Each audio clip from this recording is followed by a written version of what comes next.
Good evening. Welcome to the January 6th, 2026 school committee meeting, Millis School Committee meeting. I will start with our attendance.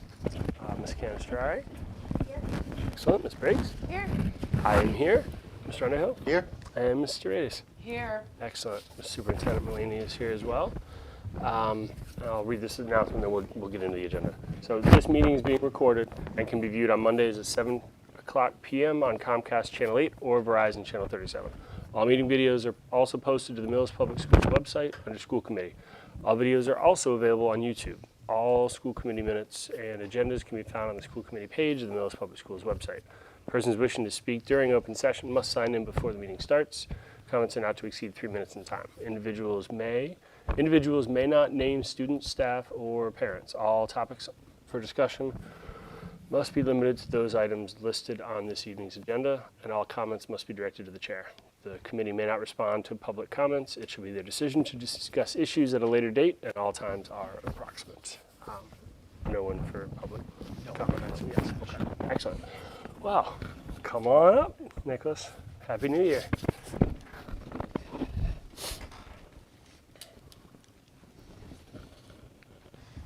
Hello everyone. Hello. My name is Nicholas Roy, and today I'm going to be presenting to you guys some things that are happening in the high school and some things that are coming up.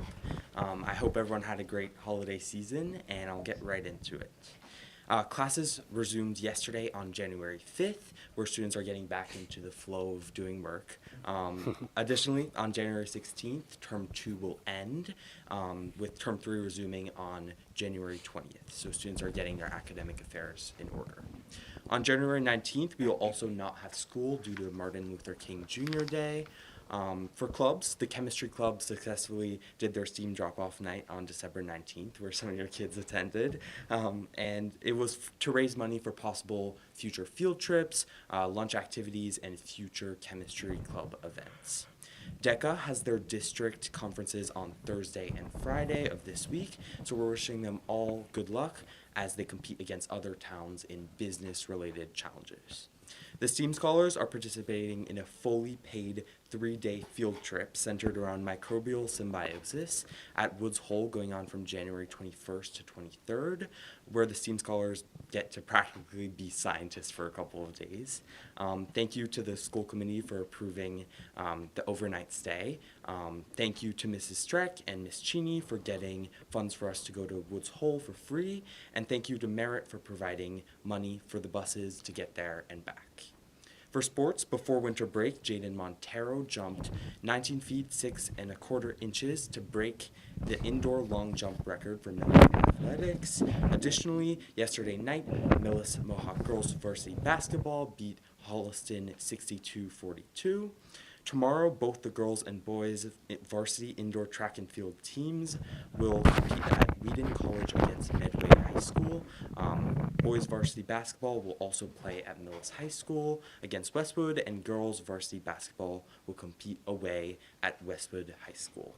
And that's pretty much it that I have for you guys. Do you guys have any questions? Nicholas, student of the month in November. You happen to know anyone who was a I student of don't the month? know. Nicholas was one of our students of the month. Congratulations. Thank you. Congratulations. Well deserved. Excellent. Thank you. Thank you. Thank you. You're welcome. Happy New Year. And Happy New Year, Ms. Copiece. The table's very close to you all tonight. I know. It's very exciting. It's cozy. I feel like the sleet outside. I know. I was like, what is that? I was like, I walked it. Oh, it just started, I guess. January 6th. Okay, at the Clyde Brown. So the kindergarten, second, third, and fourth grade classes have all started engaging with the elementary science methods class at this point.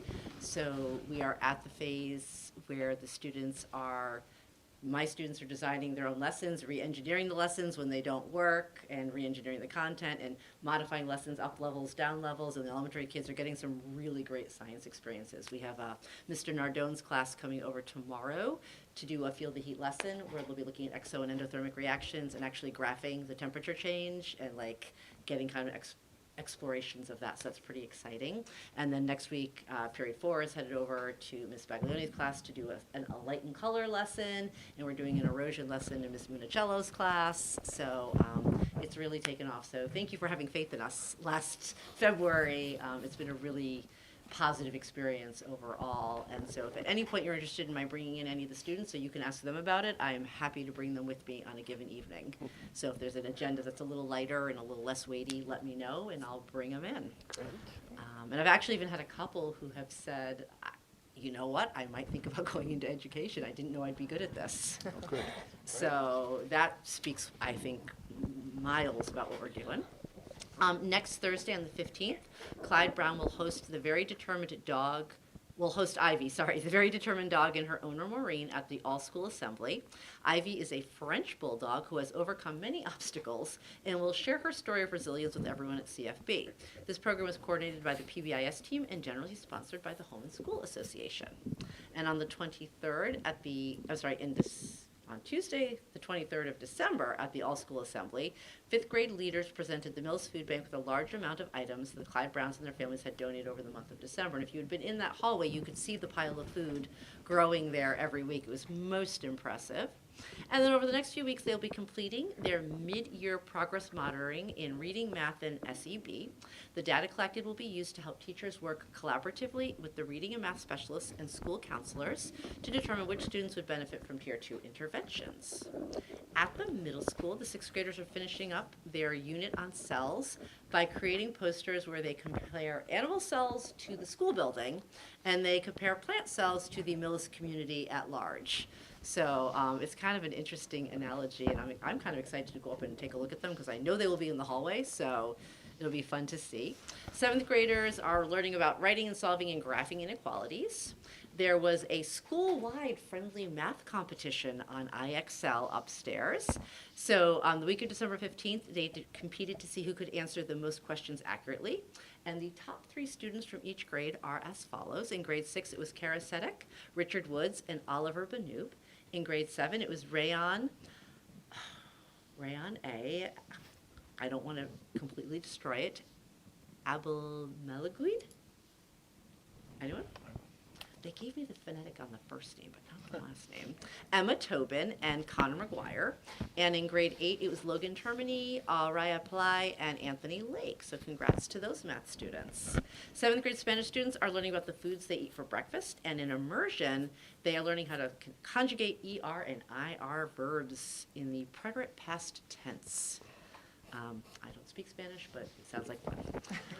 So 8th grade civics is, in fact, Wilson speaks Spanish at home when she doesn't want me to know what she is saying.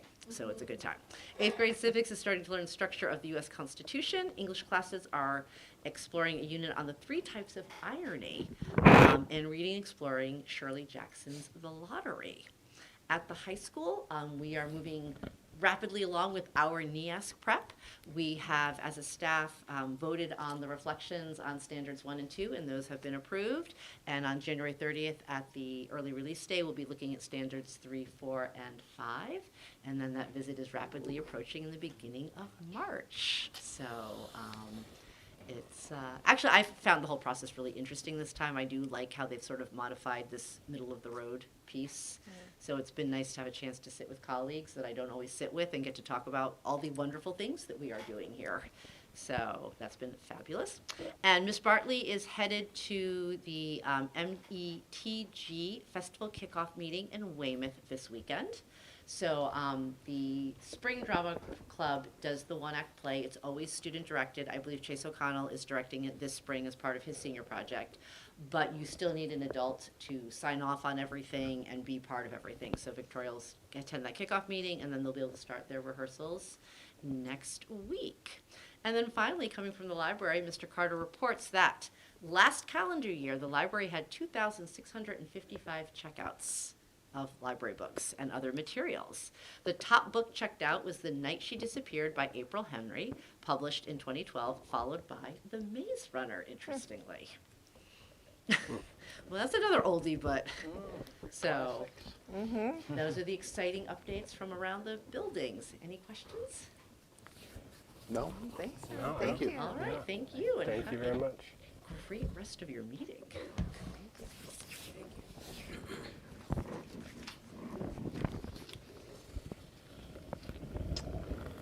So just a couple of action items. So first is consideration to approve the December 2nd, 2025 and December 16th, 2025 meeting minutes.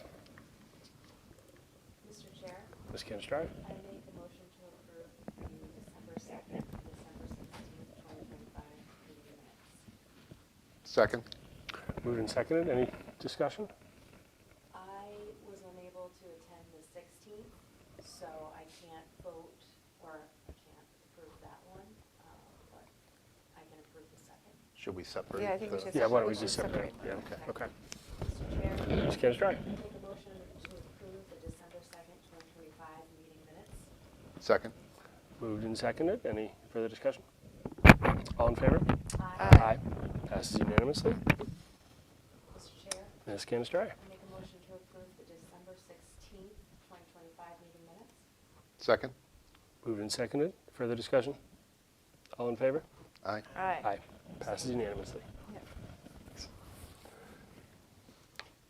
Where we go? Next, we have consideration to approve the executive session meeting minutes from July through December 2025. So there are only two, I believe, two sets. Let's see who. Mr. Chair, Ms. Canistrai. it looks like yourself, myself, and Mr. Underhill attended the July 29th. Right. And then yourself, myself, Mr. Underhill, and Ms. Briggs attended the 2nd, so should we break them out? Yeah, let's do that. Yeah. Mr. Chair, Ms. Canistrai. I make a motion to approve the July 29th, 2025 executive session meeting minutes. Second. Moved and seconded. Further discussion? All in favor? Aye. Aye. Abstain. Passes. Abstain. Perfect. Passes 3 to 2 abstentions. So unanimously. And then, right, one more. Mr. Chair, Ms. Canistrai. I make a motion to approve the executive session meeting minutes for September 2nd, 2025. Second. Moved and seconded. Further discussion? All in favor? Aye. Aye. Excellent. Passes unanimously. Right. So no time and learning, right? Unless you had something No. at the end. Okay. Perfect. Then we'll have an MSBA update for the chair report. Ms. Briggs, you up for? Yeah, for that? we can talk about that. Thank you. So we're still waiting for, or working on getting a construction manager selection. We had many firms submit their applications. We actually have a working meeting tomorrow. Right, yeah, it's a working meeting tomorrow. For more, so we'll have like more information updated. But we haven't done too much, I feel like, since our last meeting. I don't know. So we had 10 firms submit Oh yeah, 10. statement of qualifications. The school building committee has a subcommittee, that's the construction manager selection committee. They're gonna narrow that 10 down to 4, and the hope is that within a week or so, we'll have those 4 firms selected. They'll receive a request for proposal. They'll submit proposals sometime in January, and we'll be doing interviews like the last week in February. And the plan is to have a construction manager sign a contract by the first week in March. So it's moving. And you just said that all 10 firms are quality Yes, firms too, yeah, he so was- it was a good submission. Yeah, he's very, very pleased with the number and the quality, so it's bodes really well for this project. Yeah. That's great. That's good. And if I remember correctly, there's an opening on the school building committee. So they're Yes. looking for a member Oh, that's right. for volunteers. So for the thousands of people watching at home, or anyone that know, I believe there's an opening on the school building committee. Yep. That's right. Right. And the permanent school building, The permanent building Permanent building committee, committee, yep. and then they would also be on the school building committee. Right. I'm not sure who's. Didn't say. So if you want to learn more, or if you have a construction background, good for you. Hi, not me. I'm on enough Great. for now. Yeah. Okay, great, thank you for that. Superintendent Mulaney, I'll hand it off A few to things. you. Yeah, Some of thank you. were probably impacted by at least one of the transportation issues we had to close out 2025. On Thursday, December 18th, we had a cement truck and a car collision. I think it was on the corner of Village and Village in Maine, and it closed down a good part of roads in that area of town, so that affected bus one. And so,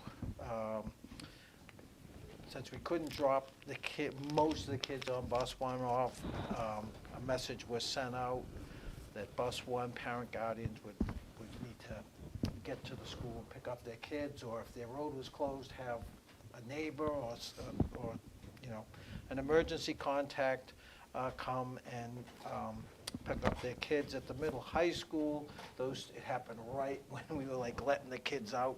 So we got down to the bus platform and told those kids on bus one, to wait in the classroom. Parents were called, etc. They were supervised there until a pickup was arranged. And that moved pretty smoothly. Most of those kids, in fact, all the kids were picked up by 3 o'clock. At Clyde Brown, the kids waited in the gym.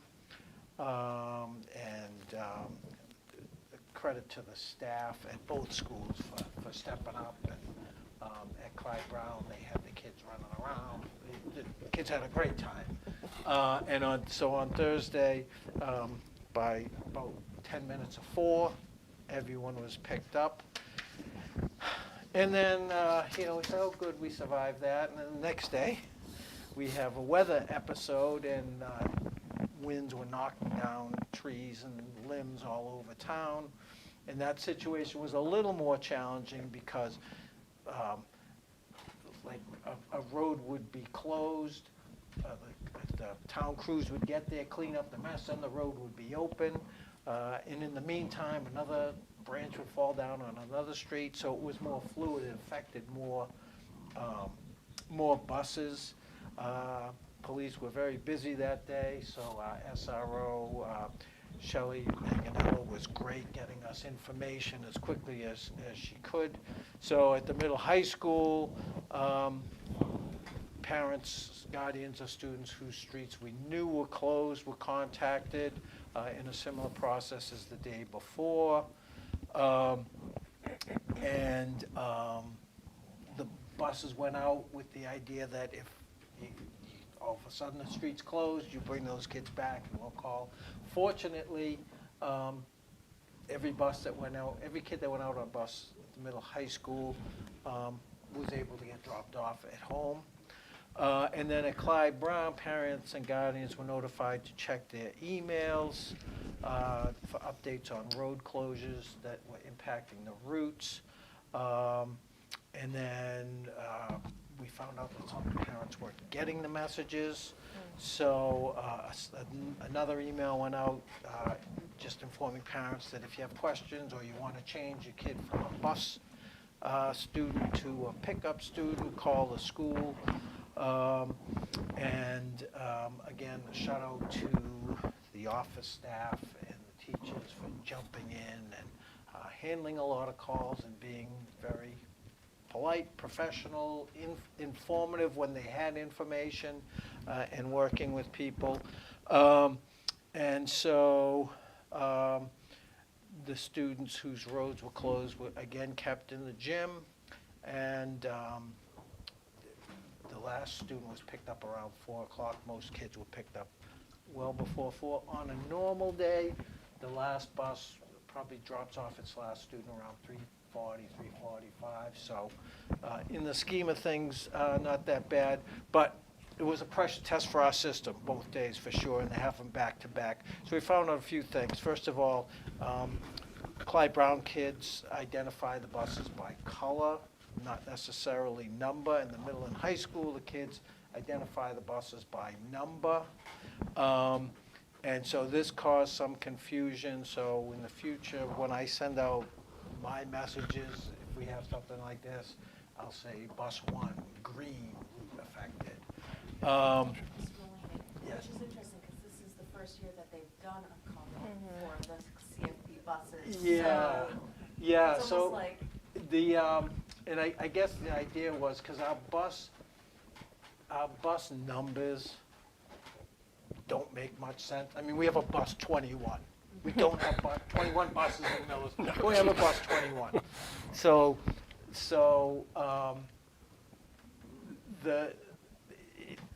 and when we have like a bus breakdown or in the shop, then you get a different bus with a different number. So I figured, well, you can have a red sticker a red magnet that you put on a bus, it's the red bus. And it doesn't matter if your driver might be driving another route that day, you go on the bus that's the red bus. So we're still like working out the kinks with that. Another thing we found out on the second day was that the bus routes weren't all updated. And so we've worked on now to make sure all our bus routes, bus lists are updated so we have the right contact information and things like that. So those were the two big takeaways from the incidents. And then, again, I'd just like to thank the staff at both buildings for jumping in there and helping out. And I'd also like to thank the parents for being so flexible and patient. And, on that second day, on that Friday, when trees were falling down everywhere, there was some, parents who came 3 different times to pick up other kids, because they got their kids home, and then their friend called them and said, we can't get out of the house, and they went to the school and picked them up. So parents and guardians were really good and flexible, and like I said, the teachers were great, and some kids over at Clyde Brown were disappointed when their rides came. They're having so much fun. So, and then yesterday, just as the high school was getting dismissed, there was an accident not involving any high school kids or anything at Spring Village and Forest, right on the corner out here. And so that closed off part of Village for a while. So after the buses dropped off their middle high school routes, they couldn't get back in this way, so they had to cut through Town Hall. So we've had some, but nothing was impacted with that, thank goodness. And Right. from what I understand, people were okay in the accident. Good. So we'll continue to work to make sure that the bus lists are updated, and the information is pulled from Power School, so we have to make sure when a kid changes a bus route or a new route comes in, that kid's bus route gets put into Power School, so we know who's on what bus. Gotcha. So one of my questions, that this happened to me, but also several other parents on the Thursday event, they said, hey, bus 1, come get your kids, right? My kids are on bus 1, several other. And luckily I was working from home, and as I'm leaving the driveway, here come my kids walking down Village Street. They were on bus 2, and they dropped them off 50 yards down the road from my house. So what's the policy or procedure for kids getting on different buses than the one they're They assigned? shouldn't be getting on different Okay, it could have been my buses. kids being stubborn, but this happened But to it other could- no, it kids could in the have been- neighborhood too. It could have been, and I don't know this, but I know there were parts of the bus 1 route that the kids could get home, and so, they might have created a hybrid bus. I don't know. So I can look into that. But the policy is you get on the bus you're assigned to, Assigned bus, okay. unless you are directed otherwise, but if we were directing people otherwise, we should let their parents know. Right, that's my, like, it was great, you got them home, but if I had left If to you go pick hadn't them up, been there, and right, then yeah, they would have then we been, have no, lost no, kids. exactly, yeah. Was that was it also one of the days where we were down a driver and I feel like there was, like, There was something like I think that it might day, have been, yeah. maybe it was the day before, it might have been like a trifecta. but Yeah, like yeah, I think it was, yeah. yeah, it was Yeah, I a think we had mess. all bus drivers that day, but Yeah. the weather Yeah, and the cement truck didn't cooperate with us.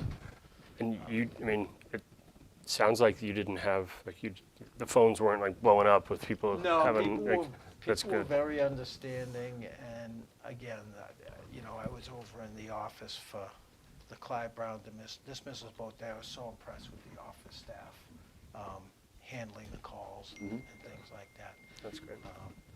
So, yeah, very appreciative to the, you know, patience of the parents. Yeah, yeah, that's great. Yeah, thank you for the summary of that. It's Did we determine why the email didn't come out from CFB, or So what the the cause of that email was? at Clyde Brown, there was some students on that bus whose names weren't on the list, like who were listed on a different bus. So that's all fixed up. Okay, because I never received an email, and I'm certain we're We're- on the you're usual that, distribution yeah, list, so, okay. Yeah, yeah. And I happened to be, I was at a meeting off-site, so normally I do the messages home and everything, so I wasn't able to do that, and the schools were doing it like by themselves. Got it. So we're working on that too. The director of technology, Ryan, will be the surrogate if I'm unavailable. Excellent. makes sense, yeah. Well, sounds like we did the best we could in a Yeah, couple of and terrible again, in situations. the scheme of but- things, kids got home, Right, you know, not long after they normally would. And hopefully, we don't have any more situations like that. But we, Yeah, for sure. Yeah. Yeah, if of we course. do, Of course. we learned and yeah, we'll exactly. improve, yeah. Right, it pressure tests our system, we find out where the cracks are, and we shore them up. And, you know, it makes the system better. The weather really was bad. At least 2 days over break and it's crazy. Yeah, yeah, I was at a meeting I had a meeting in Norwood, and when I got out to Main Street, and I got down there Dover Road, then I see a big tree in the road, I had to go around, okay, blah, blah, blah. But then coming back, I don't know how I got back here. There were so many, like, the detours had to have detours. Yep. Again, I'd like to also give a shout out to the police, fire, and DPW for getting things cleaned up so Yeah. quickly. Yeah. Yeah, for sure. They did, you know, keep things moving. Excellent. Thank you, Bob. Thank you. Yeah, thank you for that, Bob. Millis always has roads treated, and we were driving through. Just to get from one town, I you could see who treated and who didn't, and Yeah. Millis is on top of it. Yeah, yeah. And then enrollment for January, Clyde Brown at 597, up 2 from December. Middle school up 1 at 288, and high school down 1 at 284. Ties remain the same at 3. Out of district, the same at 23. So for January, net 2 additional students, so we're at 1172 in district, 1195 in and out of district, and choice students remain the same at 48. And what grade in the middle school? Because we know 6th is stacked. Is it 6th grade? Because that seems to be the one that's always hit. It might have been. Yeah, it always seems to be when we get new students, it's that grade. The middle school was,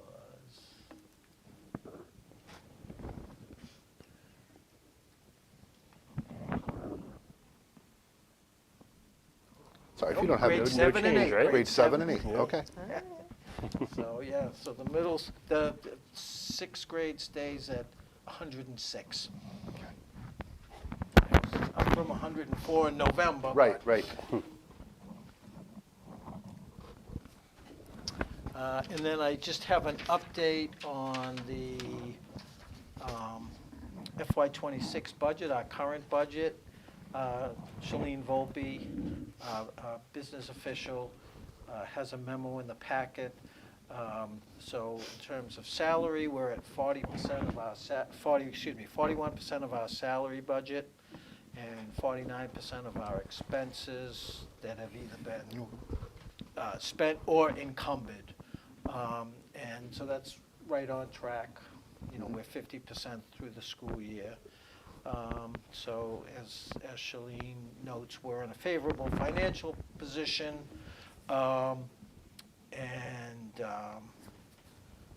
You know, but we are proactively monitoring some of those issues that Shalene talked about back in November, with out-of-district tuitions and other transportation costs that could, you know, negatively impact the budget. But as of right now, we're in good shape to land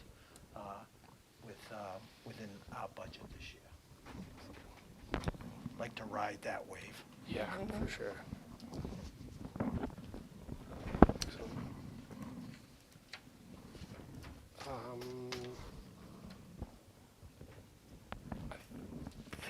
are we almost done? Yeah, and I just have some new I'm gonna say, business. yeah, like, I have some new business. Shouldn't have missed it, yeah. Yesterday, we Report. got a quarterly update from the Education Cooperative, one of the two collaboratives we belong to, and that's included in the packet.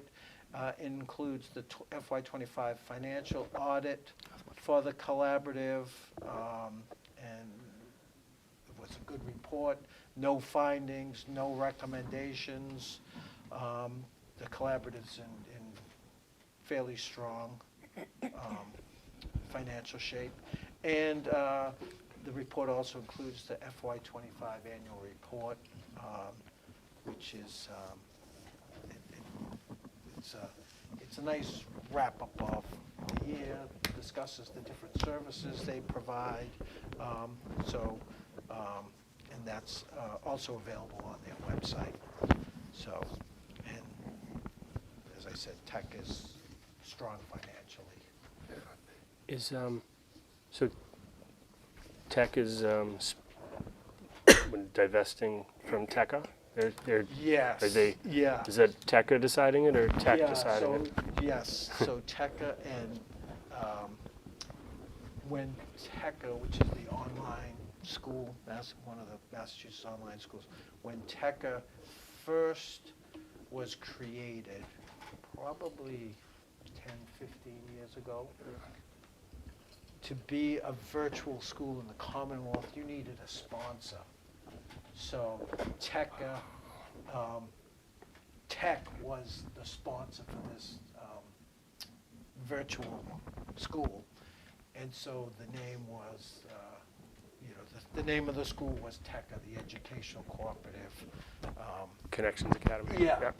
So now TECA is ready to move on. You no longer need a sponsor. So they're going to be moving out. And so that's going to have a financial impact on the collaborative. Not this year or next year, but down the road, because their sponsorship fee has to be paid through next year. And they also rented space at the Tech building on Mansion Drive in Walpole, but they're going to be moving from that. So that rent income's going to be leaving as well.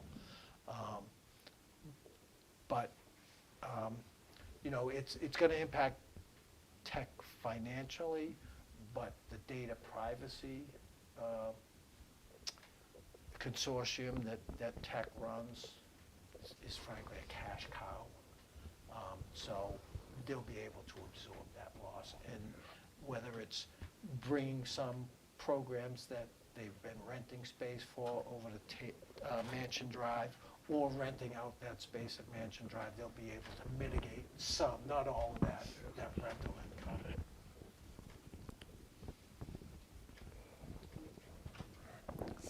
Yeah. Tech is, yeah. Anyway. Well, thank you for that. That's all I have. Wow. Okay. Didn't miss anything, right? Well, that brings us to the end of our agenda. We do not have an executive session scheduled, so take a motion to Mr. adjourn. Chair. Ms. Briggs. Motion to adjourn. Second. Moved and seconded. Anybody want to stay? I mean, any further discussion? All right. All in favor? Aye. Aye. Next meeting is January 20th, 2026, here at the high school. Thank you very much.